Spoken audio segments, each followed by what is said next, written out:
Hello viewers, तो कैसे हैं आप सभी। तो मैं एक न्यू कोरियन ड्रामा को एक्सप्लेन करने वाली हूँ जो कि अभी हाल ही में रिलीज़ हुआ था, जिसका नाम है मैरी माय हस्बैंड। तो बहुत ही ज़्यादा फेमस ड्रामा है और इसकी IMDb रेटिंग 7.9 है। तो मैं ये ड्रामा खुद भी देख रही हूँ और मैं चाहती हूँ कि आप सभी भी इसे एंजॉय करें। तो एपिसोड 1 की हम शुरुआत करते हैं। तो शुरुआत में हम अपनी हीरोइन कांग जी वुन को देखते हैं, जो कि एक हॉस्पिटल में होती है क्योंकि वो कैंसर की लास्ट स्टेज पर होती है। और यहाँ पर हम उसकी फ्रेंड को भी देखते हैं जिसका नाम जोंग सो मिन होता है और वो उसे यहाँ पर मिलने के लिए आई हुई होती है। और वो उसे बोलती है कि तुम्हें इतना अच्छा हस्बैंड मिला है जो कि तुम्हारा इतना ख्याल रखता है। लेकिन वो उसे बताती है कि ऐसा बिल्कुल नहीं है, क्योंकि उसने कल मुझे मैसेज किया था आई मिस यू का, लेकिन मुझे पक्का यकीन है कि उसने ये मिस्टेक से किया था और वो मुझसे कोई प्यार वगैरह नहीं करता है। मेरी इस हालत पे भी वो मेरे साथ यहाँ पर है नहीं।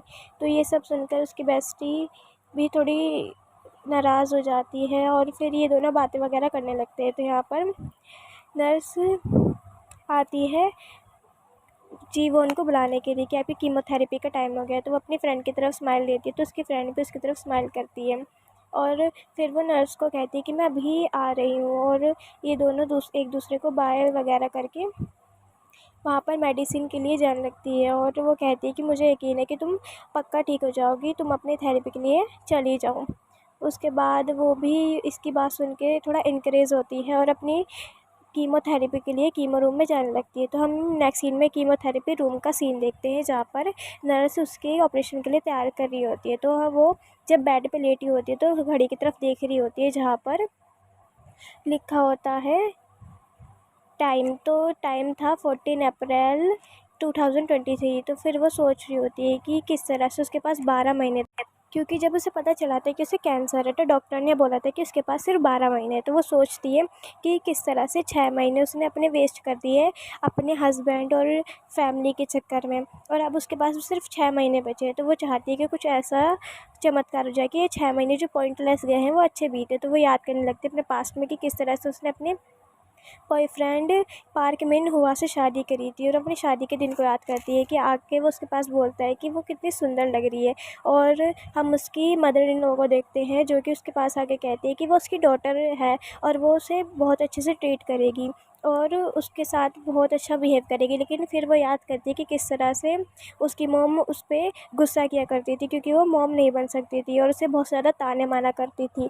तो तब भी मिनहुआ कुछ नहीं कहता था अपनी मॉम को, और ये दोनों उस पर हुक्म चलाते थे और उसे काम वगैरह भी करवाते थे और जॉब भी उसकी बीमारी के चलते भी उसे जॉब छोड़ने के लिए नहीं देते हैं। और मिनहुआ भी कुछ नहीं कहता और उसे जॉब पे जाने के लिए कहता है और कहता है कि अगर तुम जॉब नहीं करोगे तो और कौन करेगा। और ये दोनों घर पे आराम से मस्ती कर रहे होते हैं उसे जॉब पे भेज के। तो ये सब याद कर रही होती है कि किस तरह से मैं बीमार होने के बाद भी जॉब किया करती थी। और हम नेक्स्ट सीन में उसके ऑफिस का सीन देखते हैं, जहाँ पर उसका सीनियर से डांट रहा होता है कि तुम्हारे घर में जो भी इशू वगैरह है उसे हमें क्या मतलब, अगर हम ऐसे सभी के इशू देखने लगेंगे तो कोई भी काम नहीं करेगा। और वो उसके ऊपर पेपर फेंक के मारता है और वो पेपर उठाने लगती है। जो जब वो पेपर उठा रही थी तो उसे खून आने लगता है उसके मुंह से। तो फिर जब वो ये देखती है तो वो बाहर निकल जाती है, रूम से निकलने लगती है। तो यहाँ पर एम्प्लॉय भी उसे देख रही होती है कि उसे किस तरह से डांट पड़ रही है। और फिर जब वो थक कर घर आती है तो वो लॉक देखती है तो वो बदला हुआ होता है, और घर आके देखती है तो सब कुछ फैला हुआ होता है। तो वो अपने हस्बैंड से पूछती है कि तुमने लॉक बदला है, तो कहते हैं कि मेरा घर है, मैं कुछ भी कर सकता हूँ। तो ये देख के उसे बहुत ज़्यादा गुस्सा आता है और ये सब याद करके तो वो और ज़्यादा दुखी हो जाती है थेरेपी रूम में और याद करने लगती है कि किस तरह से उसके साथ ये सब हुआ। उसकी थेरेपी भी फिनिश हो जाती है। तो फिर वो बाहर निकलती है तो रूम से, तो सभी नर्स उससे कह रही होती है कि तुम अपने हस्बैंड के बारे में मत सोचो, उसके अफेयर वगैरह के बारे में भी मत सोचो, तुम बस अपने बारे में सोचो कि तुम्हें किस तरह से ठीक होना है, और अपनी फ्रेंड के बारे में सोचो जो कि बहुत ज़्यादा अच्छी है और तुम्हारा कितना ख्याल रखती है। तो फिर वो भी कहती है कि हाँ मेरी फ्रेंड बहुत ज़्यादा सुंदर है और मेरी फ्रेंड मेरा बहुत ज़्यादा ख्याल रखती है और बहुत ही अच्छी भी है।